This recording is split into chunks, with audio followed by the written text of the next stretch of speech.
There is a role and it's a top director. Would you like to act? అంటే this is well planned. దీన్ని రసాభాస్ చేద్దాం.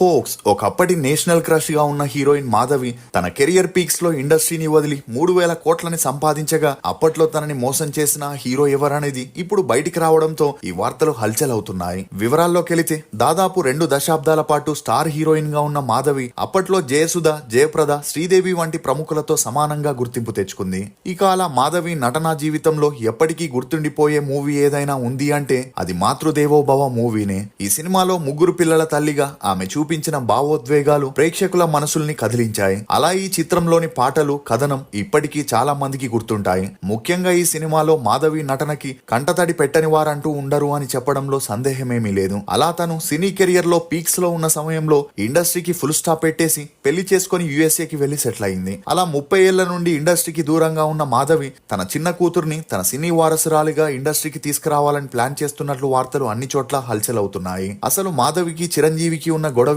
మాధవిని పెళ్లి చేసుకుంటానని చెప్పి మోసం చేసిన హీరో ఎవరు? మాధవి హడావిడిగా ఫారినర్ ని ఎందుకు పెళ్లి చేసుకోవాల్సి వచ్చింది? తినడానికి తిండి లేని స్థాయి నుండి 1,000 కోట్ల ఆస్తిని ఎలా సంపాదించింది? సన్యాసినిగా ఎందుకు మారాలనుకునింది అని నమ్మలేని నిజాల్ని ఈ వీడియోలో చెప్పడానికి నేను ప్రయత్నిస్తాను. మీరు మాత్రం ఈ వీడియోని పూర్తిగా చూస్తూ ఒక లైక్ చేయడం ద్వారా మీ సపోర్ట్ ని మాకు తెలియజేయండి. అమృత ఆయుర్వేద సిద్ధ హాస్పిటల్లో ప్రత్యేకంగా వ్యాధులను బట్టి ఇస్తున్న ఆయుర్వేద పంచకర్మ ట్రీట్మెంట్ వివరాలు. జానువస్తి థెరపీ, మోకాళ్ల నొప్పులకు, మోకాళ్ల వాపులకు, మోకాళ్ల అరుగుదలకు ఆపరేషన్ అవసరం లేకుండా ఇస్తున్న ట్రీట్మెంట్. కటివస్తి థెరపీ, నడుం నొప్పికి, డిస్కు సమస్యలకు, సయాటికా ఉన్నవారికి ఇచ్చే ట్రీట్మెంట్. గ్రీవవస్తి థెరపీ, మెడ నొప్పికి, మెడ అరుగుదలకు ఇచ్చే ట్రీట్మెంట్. అభ్యంగనం థెరపీ, మోకాళ్ల నొప్పికి, నడుం నొప్పికి, భుజం నొప్పికి, మెడ నొప్పికి, పక్షవాతానికి, నరాల బలహీనత మరియు పార్కిన్సన్స్ వంటి సమస్యలకు ఇచ్చే treatment. Leech therapy, varicose veins, కాళ్లలో నలుపుగా ఉండి రక్త సరఫరా సరిగ్గా జరగని వారికి, నిలువ ఉన్న చెడు రక్తాన్ని తొలగించడానికి ఇచ్చే ట్రీట్మెంట్. మా ప్రత్యేకతలు: మోకాళ్ల నొప్పులు,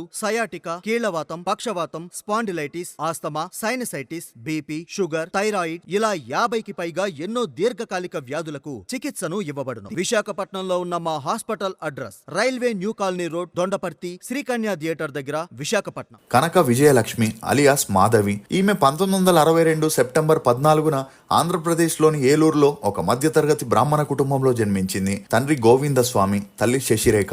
ఈమెకి కీర్తి కుమారి అనే అక్క, ధనుంజయ అనే అన్న కూడా ఉన్నారు. అలా ఈమె తండ్రి పని నిమిత్తం హైదరాబాద్ కి షిఫ్ట్ అవ్వడంతో ఫ్యామిలీ మొత్తం హైదరాబాద్ కి వచ్చి సెటిల్ అయ్యారు. ఇక మాధవి తన స్కూలింగ్ ని హైదరాబాద్ లోని స్టాన్లీ గర్ల్స్ హై స్కూల్లో చదివింది. చదువుల్లో చురుగ్గా ఉన్న మాధవి ఒకవైపు క్లాసికల్ డాన్స్ ని నేర్చుకుంటూ మరోవైపు కరాటేలో బ్లాక్ బెల్ట్ ని కూడా సాధించింది. కానీ కరాటే కంటే క్లాసికల్ డాన్స్ కే ఎక్కువ ఇంపార్టెన్స్ ఇస్తూ తన 8వ తరగతిలో స్టేజ్ ప్రోగ్రామ్స్ చేస్తూ 1000కి పైగా క్లాసికల్ డాన్స్ షోస్ చేయడం గమనార్హం. ఇదిలా ఉంటే మాధవి స్కూల్ మేనేజ్మెంట్ ఒకసారి రవీంద్ర భారతిలో ఒక ప్రోగ్రామ్ ని ఆర్గనైజ్ చేయగా అందుకు గెస్ట్ గా డైరెక్టర్ దాసరి నారాయణరావు గారిని ఇన్వైట్ చేయడం జరిగింది. అలా మాధవి ఆ స్టేజ్ పై పర్ఫామ్ చేసేటప్పుడు తానిచ్చే ఎక్స్ప్రెషన్స్, లుక్స్ ని చూసి ఇంప్రెస్ అయిన దాసరి గారు 14 ఏళ్ల మాధవిని తన మూవీలో తీసుకోవాలని డిసైడ్ అయి నేరుగా తన దగ్గరికి వెళ్లి నా మూవీలో యాక్ట్ చేస్తావా అని అడగ్గా అందుకు మాధవి తన తల్లిదండ్రులకి అభ్యంతరం లేకపోతే తాను నటిస్తానని చెప్పడంతో మరుసటి రోజే దాసరి గారు మాధవి తల్లిదండ్రుల్ని కలిసి ఈ విషయం చెప్పగా వారి ఆనందానికి అవధులు లేకుండా పోయాయి.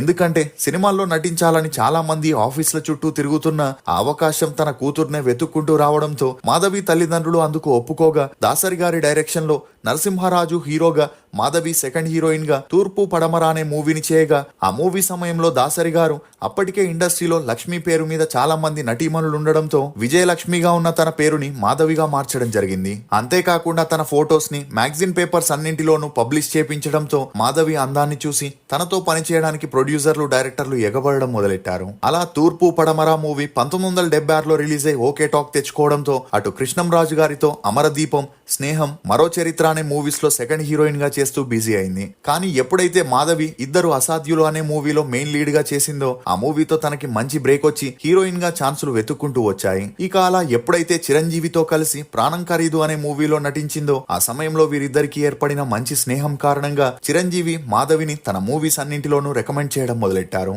అలా మన ఊరి పాండవులు, తాయారమ్మ, బంగారయ్య, కుక్క కాటుకి చెప్పుదెబ్బ, కోతల రాయుడు, అగ్ని సంస్కారం, ఊరికిచ్చిన మాట అని 15కి పైగా మూవీస్ లో హీరో హీరోయిన్లుగా చేయడంతో వీరిద్దరూ సీరియస్ రిలేషన్ లో ఉన్నారని, త్వరలోనే పెళ్లి చేసుకోబోతున్నారనే వార్తలు మీడియాలో హల్చల్ అయ్యాయి. అయినా కూడా వీరిద్దరూ ఈ వార్తలపై స్పందించకపోవడంతో ఈ వార్తలు నిజమే అని అందరూ నమ్మసాగారు. అలా పున్నమి నాగు, చట్టానికి కళ్ళు లేవు, రానువ వీరనని చేస్తూ బిజీగా ఉన్న టైంలో అల్లు రామలింగయ్య గారు చిరంజీవిని చూసి ఇండస్ట్రీలో స్టార్ హీరో అవుతాడని, తనకి మంచి ఫ్యూచర్ ఉందని డిసైడ్ అయి తమ కూతురు సురేఖ గారిని చిరంజీవికిచ్చి పెళ్లి చేయాలనే ప్రస్తావన తీసుకెళ్లగా, అప్పుడే ఇండస్ట్రీలో ఎదుగుతున్న చిరంజీవి తనకి అల్లు రామలింగయ్య లాంటి నటుడి బ్యాక్గ్రౌండ్ ఉంటే ఇండస్ట్రీలో కొంతకాలం ఈజీగా సర్వైవ్ అవ్వచ్చని ఆ పెళ్లికి గ్రీన్ సిగ్నల్ ఇచ్చారు. ఇక అలా చిరంజీవి సురేఖ గారిని 1980లో పెళ్లి చేసుకోవడంతో హార్ట్ బ్రేక్ అయిన మాధవి ఇక పైన చిరంజీవితో యాక్ట్ చేయకూడదనుకున్న వీరిద్దరి కాంబినేషన్ లో అప్పట్లో ఆల్ టైమ్ హిట్ రికార్డ్స్ ఉండడంతో ప్రొడ్యూసర్లు, డైరెక్టర్లు వదిలేవారు కాదు. అలా చిరంజీవి పెళ్లి తర్వాత కూడా మాధవితో కలిసి మొదటి ఘట్టం, సింహపూరి సింహాద్రి, చట్టంతో పోరాటం అని చేస్తూ ఒకసారి ఖైదీ మూవీ షూటింగ్ సమయంలో చిరంజీవిని పికప్ చేసుకోవడానికి రావాల్సిన ప్రొడక్షన్ కారు రాకపోగా మాధవి కారులోనే షూటింగ్ సెట్ కి రమ్మని ప్రొడక్షన్ మేనేజర్ చిరంజీవికి చెప్పడంతో ఆ కారు రాగానే ఎప్పటిలాగే చిరంజీవి వెనక సీట్ లో కూర్చోగా పక్కనే ఉన్న మాధవి ఆక్రోశానికి గురై, ఈ కారు నా కోసం పంపారు, మీరు ముందుకెళ్లి డ్రైవర్ పక్కన కూర్చోండి, నాకు చాలా అన్కంఫర్టబుల్ గా ఉందని అవమానించడంతో చిరంజీవి ఏమీ మాట్లాడకుండా ముందు సీట్ లో కూర్చున్నాడు. ఇక ఆ అవమానంతో ఆ తర్వాత చిరంజీవి మాధవితో యాక్ట్ చేయకూడదని డిసైడ్ అయి అప్పటి నుండి రాధికకి సపోర్ట్ చేయడం మొదలెట్టాడు. కానీ అదంతా పట్టించుకోని మాధవి కమల్ హాసన్ తో తనకి పెరిగిన మంచి పరిచయం కారణంగా అతనితో కలిసి తిల్లు ముల్లు, చట్టం, రాజా పార్వై, కాకి అని చేస్తూ కమల్ హాసన్ తో క్లోజ్ అయిన మాధవి అప్పటి వరకు పద్ధతిగా నటించిన కమల్ హాసన్ కోసం టిక్ టిక్ టిక్ అనే మూవీలో 2 పీస్ బికినీ వేసుకొని కనిపించడంతో ఈమె అభిమానులంతా ఒక్కసారిగా షాక్ కి గురయ్యారు. దీంతో వీరిద్దరూ సీరియస్ రిలేషన్ లో ఉన్నారని, త్వరలోనే పెళ్లి చేసుకోబోతున్నారనే వార్తలు బయటికి వచ్చాయి. అలా కమల్ హాసన్ తోనే 18 సినిమాల్లో యాక్ట్ చేయగా అమ్మాయిల విషయంలో ఊసర వెల్లిలా రంగులు మార్చే కమల్ హాసన్ మాధవితో ఉంటూనే సారికతో సహజీవనం చేస్తూ శృతి హాసన్ కి జన్మనివ్వడంతో హార్ట్ బ్రేక్ అయిన మాధవి అప్పటి నుండి ప్రేమ పెళ్లి అనే జోలికి వెళ్లకుండా ఒకవైపు సినిమాలు చేస్తూ మరోవైపు ఆధ్యాత్మిక జీవితం వైపు మక్కువ చూపింది. ఇక ఈ క్రమంలోనే ఈమెకి హిందీలో ఖైదీ అనే మూవీతో మంచి బ్రేక్ రావడంతో బాలీవుడ్ లోనే లోగా, కలియుగ్ ఔర్ రామాయణ్, సత్యమేవ జయతే, ఇన్సాఫ్, కౌన్ కరేగా, పలకని హిందీలో 30 సినిమాలకి పైగా చేస్తూ నేషనల్ క్రష్ గా ఎదిగింది. ఇక అలా తమిళ్లో రజనీకాంత్, కన్నడలో రాజ్ కుమార్, విష్ణువర్ధన్ అని స్టార్ హీరోలతో యాక్ట్ చేస్తూ సౌత్ స్టార్ హీరోయిన్ గా ఉంటూ హైయెస్ట్ పెయిడ్ ఆర్టిస్ట్ గా ఎదిగింది. ఇదిలా ఉంటే ఈమె తల్లిదండ్రులు కూతురికి 32 ఏళ్ల వయసు వచ్చినా పెళ్లి చేసుకోకపోవడంతో ఇప్పటి వరకు సంపాదించిన సంపాదన చాలని పెళ్లి చేసుకోమని ఫోర్స్ చేసిన మాధవి మాత్రం పెళ్లి చేసుకోనని కరాఖండిగా చెప్పడంతో ఆమె తల్లిదండ్రులు ఏం చేయాలో తెలియని పరిస్థితుల్లో పడ్డారు. ఇక ఈ క్రమంలోనే రజనీకాంత్ తో అతిశయ పిరవి అనే మూవీ చేయగా ఆ సమయంలో రజనీకాంత్ మాధవి ఎంచుకున్న ఆధ్యాత్మిక మార్గాన్ని చూసి ఇంప్రెస్ అయి ఆమెకి స్వామి రామ గురూజీ బుక్ ఇచ్చి చదవమనగా అది చదివిన మాధవి సిమ్లాలో ఉన్న రామ్ గురు ఆశ్రమంకి వెళ్లి జాయిన్ అయింది. ఇదిలా ఉంటే మాధవి ఇండస్ట్రీకి వచ్చి 20 ఏళ్లు కాగా తనకి ఛాన్సులు తగ్గుతూ వచ్చాయి. దీంతో ఇక పైన సినిమాల్లో యాక్ట్ చేయకూడదనుకున్న తనకి మాతృదేవోభవ అనే పాన్ ఇండియా సినిమాల్లో ఛాన్స్ రావడం, అలా ఆ స్టోరీ తనకి బాగా నచ్చడంతో చివరిగా ఆ మూవీ చేసేందుకు గ్రీన్ సిగ్నల్ ఇచ్చింది. ఇక అలా అన్ని భాషల్లో రిలీజ్ అయిన మాతృదేవోభవ మూవీ తెలుగులో బ్లాక్ బస్టర్ హిట్ అవ్వడంతో పాటు ఆ మూవీని చూసిన వారంతా మాధవి యాక్టింగ్ కి కన్నీరు పెట్టుకున్నారు. అలా మాధవి ఆ మూవీతో ఫుల్ స్టాప్ పెట్టాలనుకున్న చిరంజీవి మాధవిని కలిసి 12 ఏళ్లుగా ఉన్న తమ గొడవలకి చెక్ పెట్టాలని, చివరిగా తనతో ఒక మూవీలో యాక్ట్ చేయమని, అప్పుడే ఫ్యాన్స్ అందరికీ మన గొడవపై క్లారిటీ వస్తుందని చెప్పగా అప్పటికే ఆధ్యాత్మిక మార్గంలో ఉన్న మాధవి ప్రశాంతతని పొంది బిగ్ బాస్ అనే మూవీలో సపోర్టింగ్ రోల్ చేయడానికి ఓకే చెప్పి ఆ మూవీని కంప్లీట్ చేసి బిగ్ బాస్ మూవీతో ఇండస్ట్రీకి దూరమై సిమ్లాలోని స్వామి రామాశ్రమంలో ఎక్కువ సమయం గడపడం మొదలెట్టింది.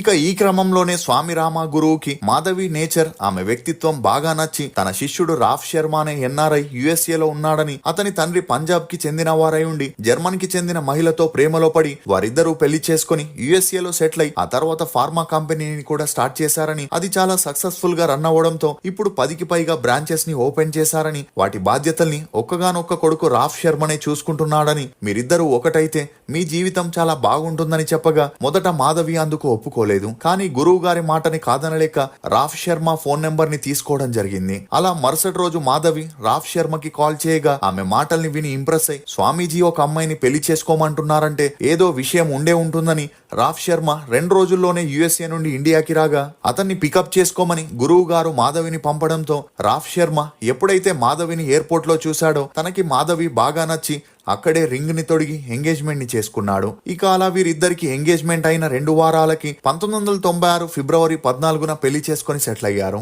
ఇక అలా వీరి అన్యోన్య సంసారానికి గుర్తుగా ఈవ్లైన్, టిప్ని, ప్రిసిల్లా అనే 3 అమ్మాయిలు జన్మించారు. ఇక అలా ఎప్పుడైతే మాధవికి పిల్లలు పుట్టారో తన భర్త బిజినెస్ కి తోడుగా ఉంటూ ఫార్మా కంపెనీకి వైస్ ప్రెసిడెంట్ గా బాధ్యతల్ని అందుకొని 10 బ్రాంచెస్ ని కాస్త 40కి పైగా ఎక్స్పాండ్ చేస్తూ ప్రొడక్ట్ డిజైనింగ్ నుండి మార్కెటింగ్ వరకు మాధవియే చూసుకుంటూ 3,000 కోట్ల నెట్వర్త్ ని కలిగి ఉండడం గమనార్హం. ఇక ఇండస్ట్రీకి 30 ఏళ్ల నుండి దూరంగా ఉన్న మాధవి తాజాగా ఒక ఇంటర్వ్యూలో మాట్లాడుతూ తను ఇండస్ట్రీని చాలా మిస్ అవుతున్నానని, కానీ ఇప్పుడు తన 2 కూతుర్లు బిజినెస్ పనులు చూసుకోవడంతో తన చిన్న కూతురు టిప్నీని తన సినీ వారసురాలిగా తీసుకురావాలని ఉందని, తనకి కూడా ఇండస్ట్రీలోకి రావాలనే ఆశ ఉండడంతో అందుకు కావాల్సిన తయారీలో పడిందని, ఆ విషయాలని త్వరలోనే చెప్తామని చెప్పడంతో టిప్నీని చూసిన వారందరూ జూనియర్ మాధవిలాగే ఉందని, ఆమె ఇండస్ట్రీకి వస్తే తల్లిలాగే సక్సెస్ అవుతుందని తమ అభిప్రాయాల్ని వ్యక్తం చేస్తున్నారు. ఇక మాధవి తన సెకండ్ ఇన్నింగ్స్ గురించి మాట్లాడుతూ మంచి పాత్ర ఉంటే ఖచ్చితంగా చేస్తానని, ఇన్నాళ్ళు 200కి పైగా సినిమా ఆఫర్స్ తనని వెతుక్కుంటూ వచ్చిన తన పిల్లలు చాలా చిన్నవారు కావడంతో వాటిని రిజెక్ట్ చేశానని, ఇక పైన ఖచ్చితంగా కొన్ని మూవీస్ లో యాక్ట్ చేయాలని ఉందని, తన భర్త కూడా అందుకు సపోర్ట్ చేస్తున్నారని 64 ఏళ్ల వయసులో ఉన్న మాధవి చెప్పుకురావడంతో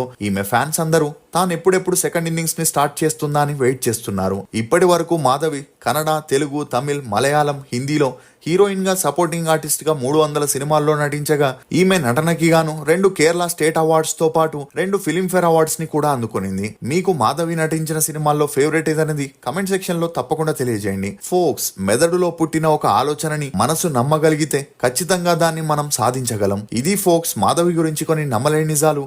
ఈ వీడియో మీద మీ అభిప్రాయాన్ని కమెంట్ సెక్షన్ లో తప్పకుండా తెలియజేయండి. మేము చేసిన ఈ వీడియో మీకు నచ్చినట్లయితే ఒక లైక్ ద్వారా మీ సపోర్ట్ ని మాకు తెలియజేయండి. For more interesting videos please subscribe to CR Voice.